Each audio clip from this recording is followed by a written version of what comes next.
বিভিন্ন বিষয়ে আলোচনা কৰিছোঁ। বিশেষকৈ আপোনালোকে জানে যে আমাৰ হিন্দু বাঙালী মানুহখিনিৰ বহু সমস্যা, কাৰণ পূৰ্বৰ যিবোৰ সমস্যা আছিল এইবোৰ সমস্যাৰ সমাধানটো হোৱাই নাই, বৰঞ্চ নতুন নতুনকৈ আৰু কিছুমান সমস্যাৰ সৃষ্টি হৈছে, যি সমস্যাবিলাক কিন্তু আৰ্টিফিচিয়েল, এইটো নেচাৰেল সমস্যা নহয়।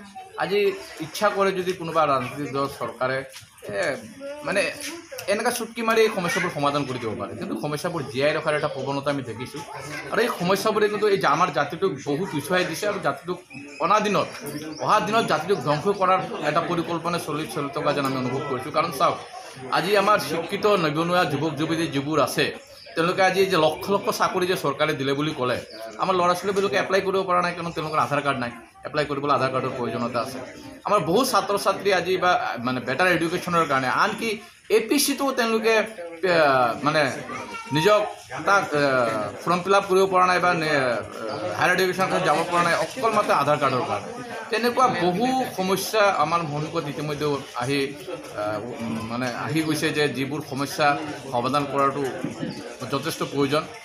তাৰপিছতো চাব, বসুন্ধৰা 1 গ'ল, 2 গ'ল, 3 আহি আছে। বিভিন্ন সময়ত কোৱা হৈছিলে যে ইয়াত ভাৰতীয় মানুহসকলক ভূমিৰ পট্টা দিয়াব, কিন্তু আমি দেখিছোঁ যে 1951 চনৰ পট্টা দিয়াৰ পিছতো, 1951 চনৰ NRC দিয়াৰ পিছতো হিন্দু বাঙালী মানুহখিনিক ভূমিৰ পট্টা দিয়া হোৱা নাই। আমি চৰকাৰক প্ৰশ্ন সুধিব বিচাৰোঁ যে ভোটৰ সময়ত আমি যদি ভোট দিব পাৰোঁ সনাতনী হিচাপে, ভোটৰ সময়ত যদি আমি ভোট দিব পাৰোঁ ভাৰতীয় হিচাপে, তেতিয়াহ'লে যেতিয়া ভূমিৰ পট্টাৰ কথা আহে তেতিয়া কিয় ভাৰতীয় হিচাপে বা সনাতনী হিচাপে আমি ভূমিৰ পট্টাখিনি নাপাওঁ? আজি চাকৰিৰ ক্ষেত্ৰত দেখা গৈছে আমাৰ মানুহখিনি ডিপ্ৰাইভ হৈছে, পলিটিকেলি ক্ষেত্ৰত আমাৰ মানুহখিনি ডিপ্ৰাইভ কৰা হৈছে। আজি মন্ত্ৰীসভা গঠনৰ ক্ষেত্ৰতো দেখা যায়, আজি পূৰ্বৰ পৰা ব্ৰহ্মপুত্ৰ অসম চৰকাৰৰ গঠনৰ ক্ষেত্ৰত এটা পৰম্পৰা আছিলে যে ব্ৰহ্মপুত্ৰ উপত্যকাৰ পৰা 2জন বা 3জন মন্ত্ৰী আছিলে, যি দলৰ মই দলৰ কোনো নাম ক'বলৈ যোৱা নাই। তো 2016 চনৰ পৰা দেখিছোঁ আমি যে এইটো পৰম্পৰা ভংগ কৰা হৈছে। 2016 চনত যেতিয়া অসম মন্ত্ৰীসভা গঠন কৰা হ'ল, ব্ৰহ্মপুত্ৰ উপত্যকাৰ পৰা এজনো হিন্দু বাঙালীক মন্ত্ৰিত্ব দিয়া নহ'ল। আমি আপোনাৰ যোগেদি মুখ্যমন্ত্ৰী মহোদয়ক আহ্বান জনাইছোঁ, এতিয়া মন্ত্ৰীসভা আগষ্ট মাহত সম্প্ৰসাৰণ কৰাব হ'ব।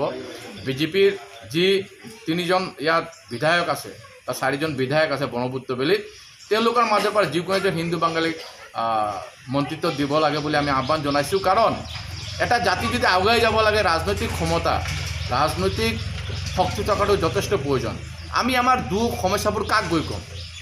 গতিকে এটা 50 লাখ বৃহৎ জনসংখ্যা থকাৰ পিছতো আমাক ৰাজনৈতিক স্বীকৃতি দিব বিচৰা নহয় বুলি বা আমাৰ ৰাজনৈতিক অস্তিত্বটো অস্বীকাৰ কৰা হৈছে বুলি আমি অনুভৱ কৰিছোঁ। আৰু এই অনুভৱটো কিন্তু অসমৰ প্ৰতিটো হিন্দু বাঙালীৰ অন্তৰত আছে।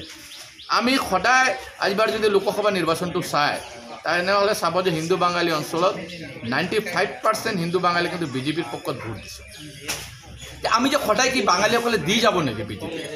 আজি পূৰ্বৰ পৰা অসমত BJP প্ৰতিষ্ঠা কৰাৰ ক্ষেত্ৰত আটাইতকৈ ডাঙৰ ভূমিকা যদি হৈছে, হৰিয়ানা যদি হৈছে, এইটো হিন্দু বাঙালী। আমি ক'ব বিচৰা নাই যে বৰ্তমানে অকল হিন্দু বাঙালীয়ে ভোট দিছে বুলি, বিভিন্ন জাতি জনগোষ্ঠীয়ে ভোট দিছে, সকলো জাতি জনগোষ্ঠীৰ উন্নয়ন কৰক, আমাৰ তাত ক'বলগীয়া একো নাই। কিন্তু আন জাতি জনগোষ্ঠীক আপোনালোকে উন্নয়ন কৰিব আৰু বাঙালী জাতিটোক সদায় আপোনালোকে ঠেলি পিছফালে দিব, এইটোতো কেতিয়াও হ'ব নোৱাৰে।